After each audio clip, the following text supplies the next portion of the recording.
Assalamualaikum warahmatullahi wabarakatuh. Kami dari kelompok 1 yang beranggotakan Siti Atika 2019-12-11-027, Nabila Putri 2019-12-11-041, dan Adinda Sabelia 2019-12-11-045 ingin mempresentasikan chapter 22 Accounting Changes and Error Analysis. Yang pertama, Accounting Change. Perubahan kebijakan atau change in accounting policy merupakan perubahan dari satu kebijakan akuntansi ke kebijakan lainnya seperti perubahan inventory pricing dari metode average cost ke LIFO, perubahan metode pendapatan kontrak jangka panjang dari cost recovery to percentage of completion, dan mengadopsi kebijakan baru dalam pengakuan kejadian yang terjadi pertama kali atau sebelumnya tidak material atau tidak material bukan merupakan accounting change. Pendekatan dalam pelaporan perubahan kebijakan akuntansi. Yang pertama itu ada currently, yaitu merupakan pendekatan di mana perusahaan melaporkan efek kumulatif pada tahun sekarang.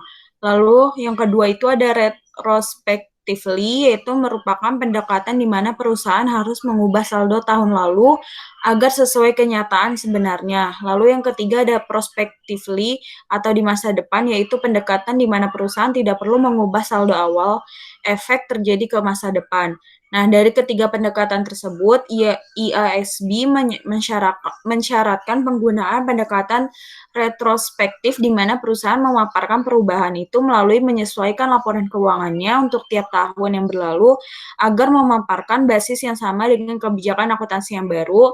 Lalu yang kedua, menyesuaikan carrying amount aset dan liability dari awal tahun dan saldo retained earning yang baru. Namun, ada beberapa syarat di mana perusahaan tidak boleh melakukan pendekatan retrospektif lebih dikenal dengan impracticability yang terdiri dari ketika perusahaan tidak dapat menentukan efek dari penggunaan pendekatan retrospektif. Lalu yang kedua, aplikasi retrospektif membentukkan asumsi tentang niat manajemen dalam periode sebelumnya.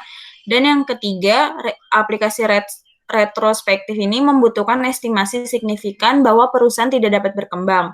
Apabila dari ketiga syarat tidak terpenuhi, maka pendekatan retrospektif sebaiknya tidak perlu digunakan.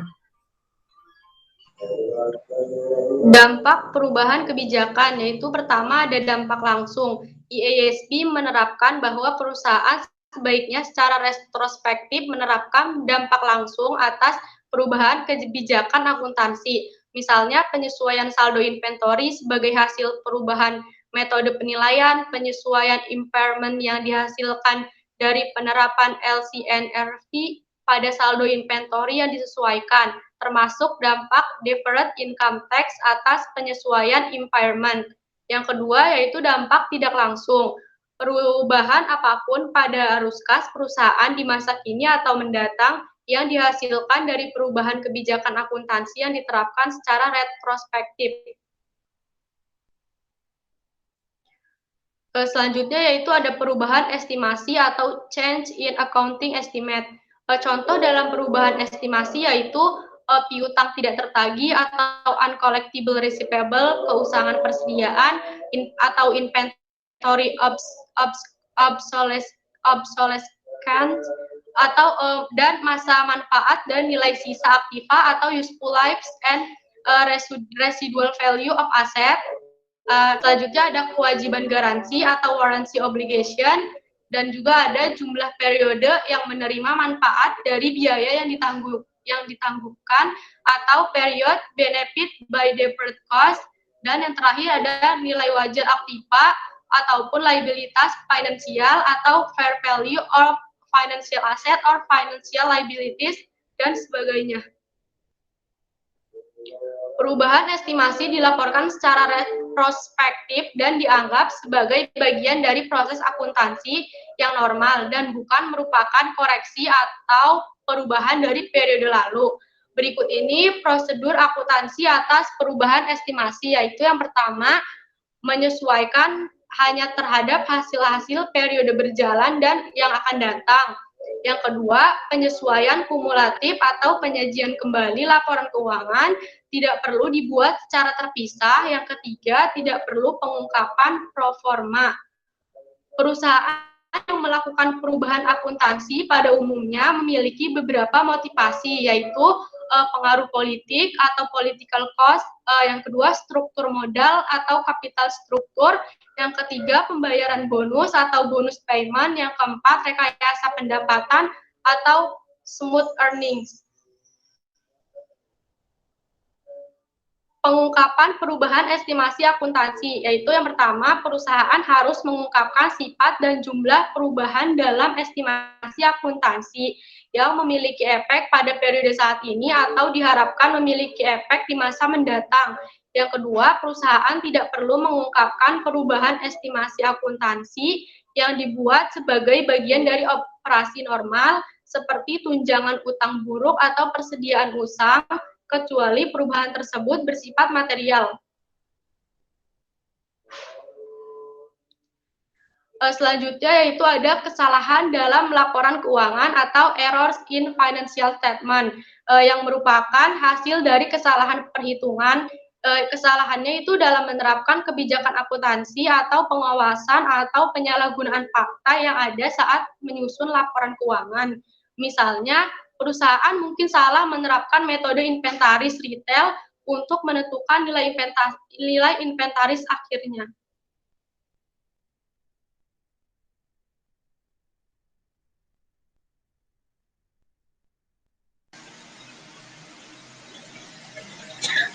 Selanjutnya, error analysis.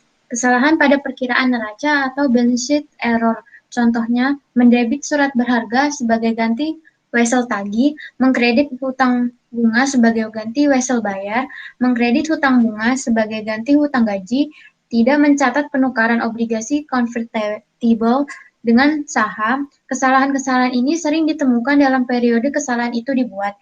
Jika kesalahan ini ditemukan pada periode berikutnya, maka koreksi harus dibuat pada saat itu dan data neraca disusun kembali dalam rangka penyusunan laporan komparatif. Kesalahan pada perkiraan laba rugi atau income statement error. Contohnya, gaji pegawai kantor mungkin didebit sebagai ganti gaji pegawai penjualan.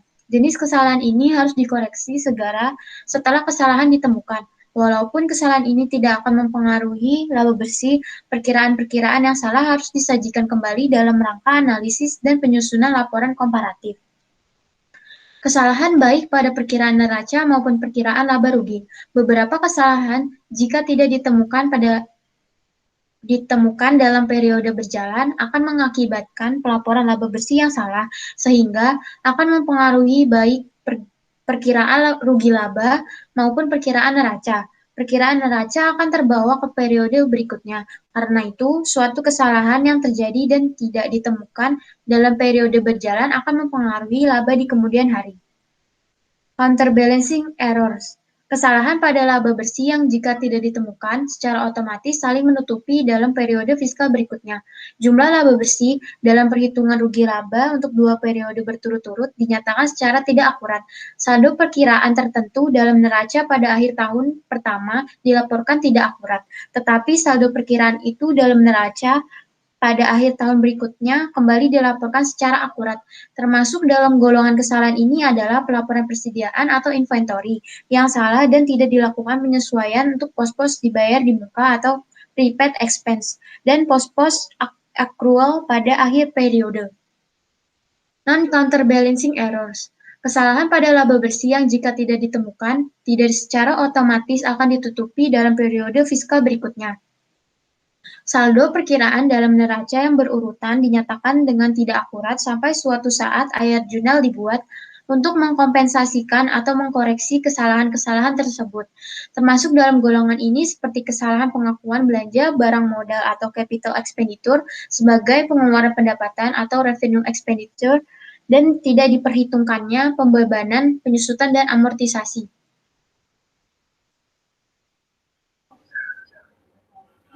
Selanjutnya latihan soal chapter 21. Yang pertama ada E211, di mana Do Journeys membuat perjanjian dengan traveler Marketplace akan menyewa mobil pada tanggal 31 Desember 2018. Informasi berikut berkaitan dengan perjanjian ini. Yang pertama, jangka waktu sewa yang tidak dapat dibatalkan adalah 3 tahun tanpa pembaruan atau opsi pembelian murah. Itu sisa umur ekonomis adalah 3 tahun dan diharapkan tidak memiliki nilai sisa di akhir masa sewa. Lalu yang kedua, nilai wajar mobil adalah 15.000 euro pada awal sewa. Lalu yang ketiga, pembayaran tahunan harus dilakukan pada tanggal 31 Desember setiap akhir tahun,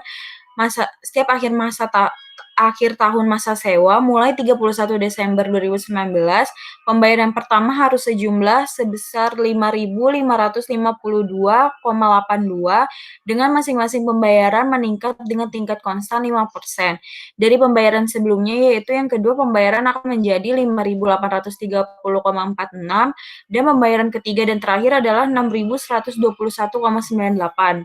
Lalu yang keempat, tingkat pinjaman tambahan DU Journeys adalah 8%. Tarif yang tersirat dalam sewa tidak diketahui.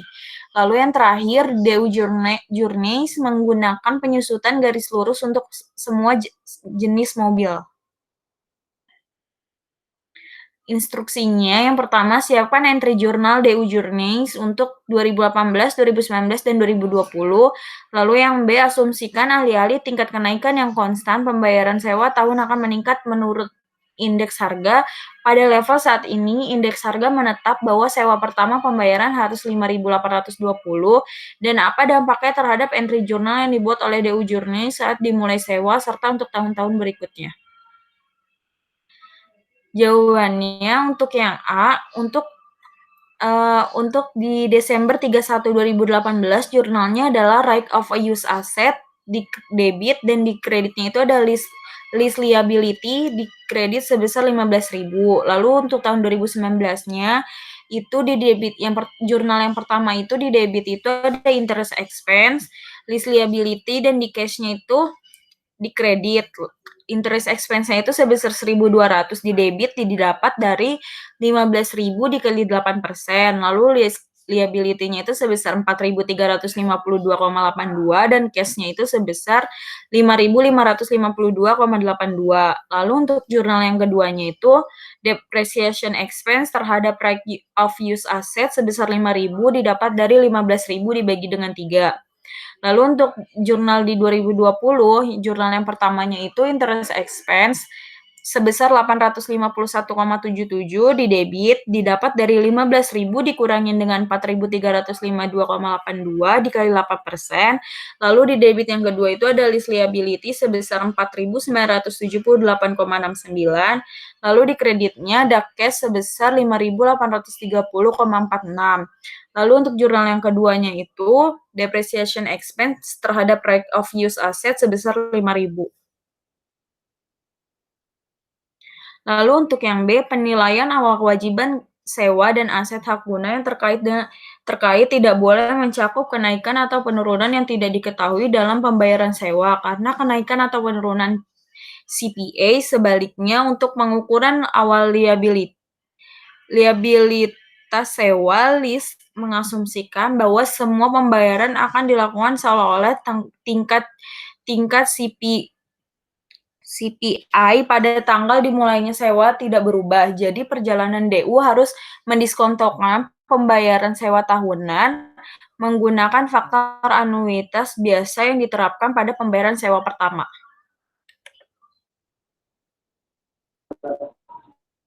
Soal selanjutnya E219. Gunakan konversi untuk rolling company di E28.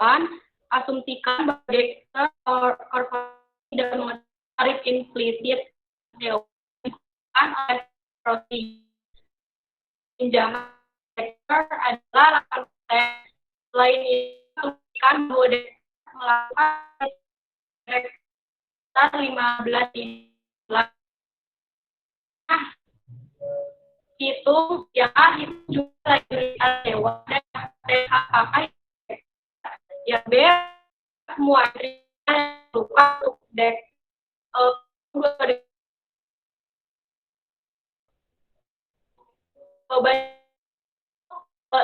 liabilities ada 35.000 217,37 dan itu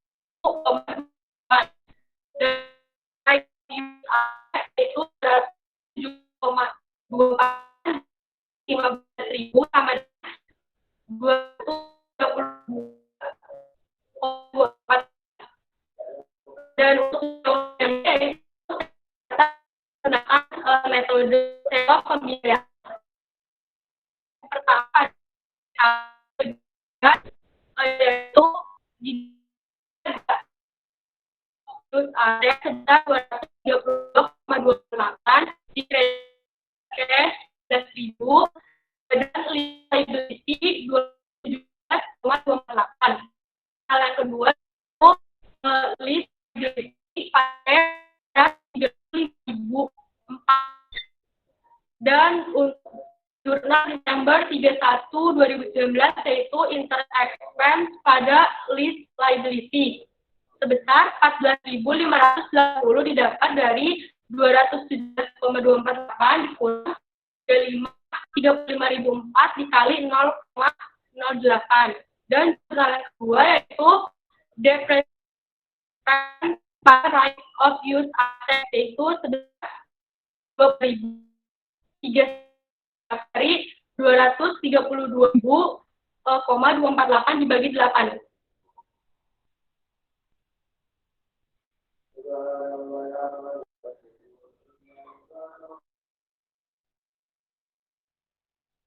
Selanjutnya, problem 211. Fakta-fakta berikut berkaitan dengan perjanjian sewa yang tidak dapat dibatalkan antara Valdo Leasing dan French PLC penyewa. Commencement date-nya itu Januari 1, 2019. Annual lease payment due at the beginning of each year, beginning with January 1st, 2019, sebesar 113.864, residual value of equipment at the end of lease term guaranteed by the lease sebesar 50.000 dan expected residual value of equipment at end lease term itu 45.000.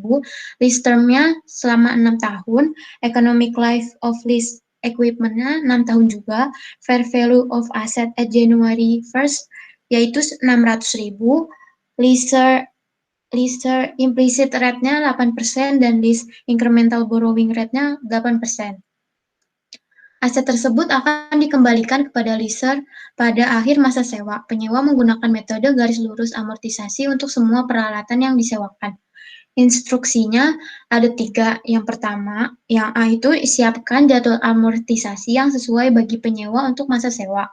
Yang B, persiapkan semua entry jurnal untuk penyewa tahun 2019 dan 2020 untuk mencatat perjanjian sewa, pembayaran sewa, dan semua biaya yang terkait dengan sewa ini.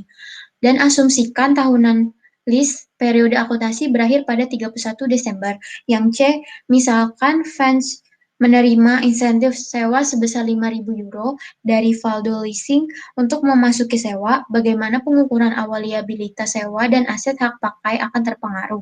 Bagaimana jika sewa prabayar fans sebesar 5.000 euro ke Valdo. Yang pertama, lease amortization schedule-nya itu date-nya Januari 1, annual lease payment plus date-nya itu Januari 1, 2019, lease liability-nya itu sebesar 571.641 euro. Januari 1, 2019, annual lease-nya itu sebesar 113.864, interest liability-nya sebesar 8%, lalu reduction of lease liability-nya sebesar 113.864, jadi lease liability-nya yang didapatkan itu sebesar 457.777. Lalu Januari 1, 2020, annual lease payment plus GRV-nya itu konstan sebesar 113.864, lalu interest on liability-nya sebesar 36.622, lalu reduction of lease liability-nya sebesar 77.242, lalu lease liability-nya sebesar 380.535. Januari 1, 2021, annual lease-nya tetap sama, interest on liability-nya sebesar 30.443 dan reduction of lease liability-nya sebesar 83.421. Lalu lease liability-nya sebesar 297.114. Tahun selanjutnya Januari 1, 2022, annual lease-nya tetap, interest on liability-nya pada tahun 2022 sebesar 23.769, lalu reduction of lease liability-nya menjadi 90.095, lalu lease liability-nya jadi 207.019. Untuk Januari 1, 2023, annual-nya tetap sama, interest on liability-nya jadi 16.562, reduction of lease liability-nya jadi 97.302, lalu lease liability-nya jadi 109.717. Untuk tahun 2024, Januari 1, annual-nya sama, interest on liability-nya menyusut jadinya 8.777, reduction of lease liability-nya sebesar 105.087, lease liability-nya jadi 4.630. Untuk Desember 31 tahun 2024, annual lease payment-nya tetap, interest on liability-nya jadi mengecil sebesar 370 euro, reduction of lease liability-nya mengecil juga menjadi 4.630, lease liability-nya habis. Jadi annual lease payment-nya itu totalnya 688.184, interest on liability-nya jadi 116.543, reduction of lease liability-nya total akhirnya jadi 571.641. Jawaban yang B, jurnal entry-nya pada Januari 1, 2019 pada debit right of use asset dan right of use asset pada lease liability sebesar 571.641. Lease liability pada cash sebesar 113.864. Lalu jurnal entry untuk Desember 31, 2019, interest expense pada lease liability sebesar 36.662. Lalu depreciation expense pada right of use asset 95.674 didapatkan dari 571.641 dibagi 6.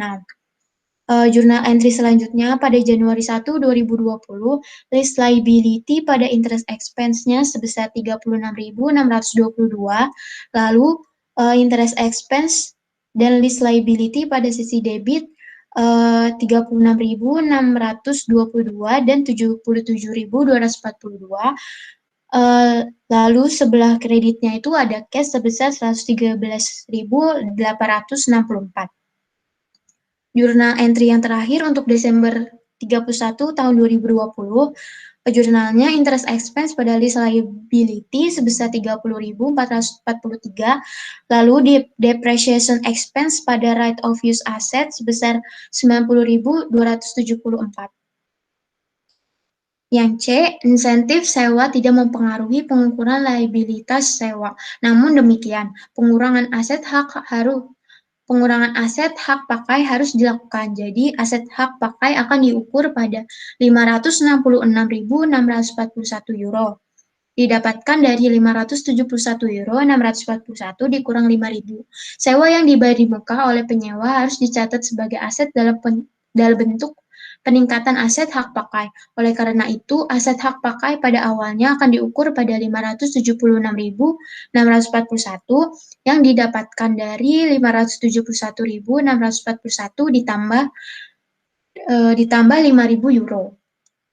Sekian presentasi dari kelompok 1, kurang lebihnya mohon maaf. Wassalamualaikum warahmatullahi wabarakatuh.